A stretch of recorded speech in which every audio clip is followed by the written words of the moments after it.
I'm Tony Atkinson from Nuffield College, Oxford. Thank you. And Professor, in light of the financial crisis, do you think that we need to change the way we measure progress, and if so, how? I think that the financial crisis has definitely made us think again in several respects. One is that the sort of conventional ways in which the national accounts measure gross domestic product, those are themselves open to question. Right? For example, how you value the output of the financial services sector itself is in fact a question, and we may well be misrecording that. But much more generally than that, I think it has raised in people's minds the issue as to what exactly it is we're trying to achieve. And in that way, beyond GDP is clearly an agenda which many people, not just politicians, I think, sympathise with. Thank you. So in looking beyond GDP, why do you think we should use a multidimensional poverty measure? Well, I think the first thing about going beyond GDP is, of course, is moving beyond some big aggregate or national figure, which no one, as it were, feels really that they identify with, towards something which is related to people. And that's the first step. And then when you do that, of course, you then ask, well, which people we're concerned with. And obviously we're concerned with everyone, in a sense. But those clearly with most claim on our attention are those perhaps who are most vulnerable, and particularly at a time of rising unemployment and difficulties in the labour market, and when pensioners have very little return on their savings, one's concerned about the people who are in poverty. And then one has to ask the question, how do you measure poverty? And I think the answer which many people give is it's not having money, but also not having other things. And that's why it becomes multidimensional.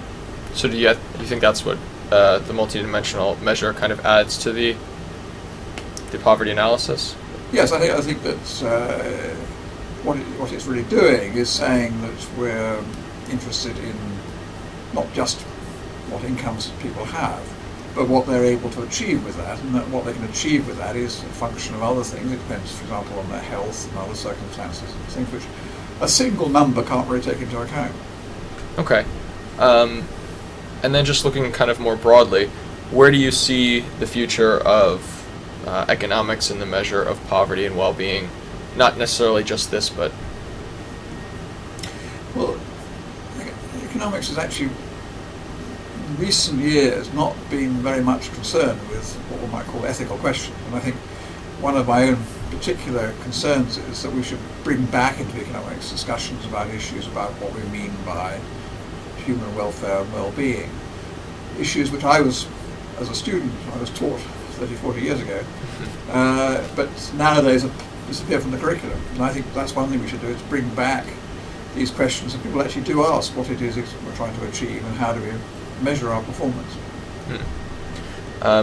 And then just moving to more specific about the OPHI measure, what do you see as the benefits of the Multidimensional Poverty Index that OPHI has developed for the United Nations Human Development Report?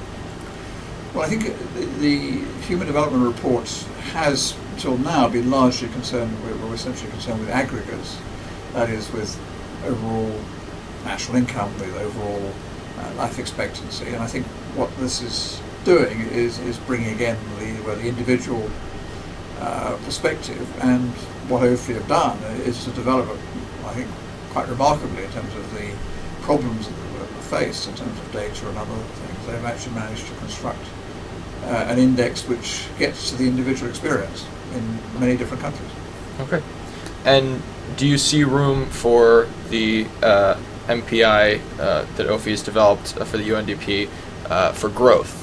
How do you see it could grow in the future? Well, I think that there's always a tension between having a particular measuring rod or developing that and trying to improve it. And I think in some ways it's probably a mistake to keep on improving things when actually the existing measure was fine. And what people are looking for more is some continuity, so that they know that they're measuring things by a yardstick which is the same as it was 5 years ago or 10 years ago. So my own feeling is that having done this first pioneering, and no doubt in some ways there's room for improvement, but probably it's best to see how it works for a few years and then come back to it after about 5 to 10 years. Okay, thank you. And then just lastly, how do you think specific countries can adapt and improve on the MPI that OPHI's developed for UNDP to make it more country-specific in light of their specific context? Yeah, I think that the most important thing for individual countries is to make use of it in the first place. And I think that, and we see this in Europe, the European Union publishes indicators of social exclusion for each country, but you don't see much of it in the English press.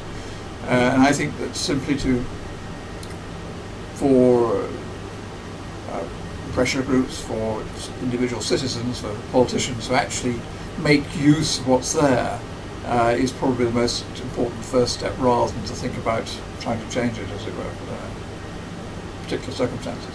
So I hope that this new index will actually be widely publicised and appear on the front pages, appear on television.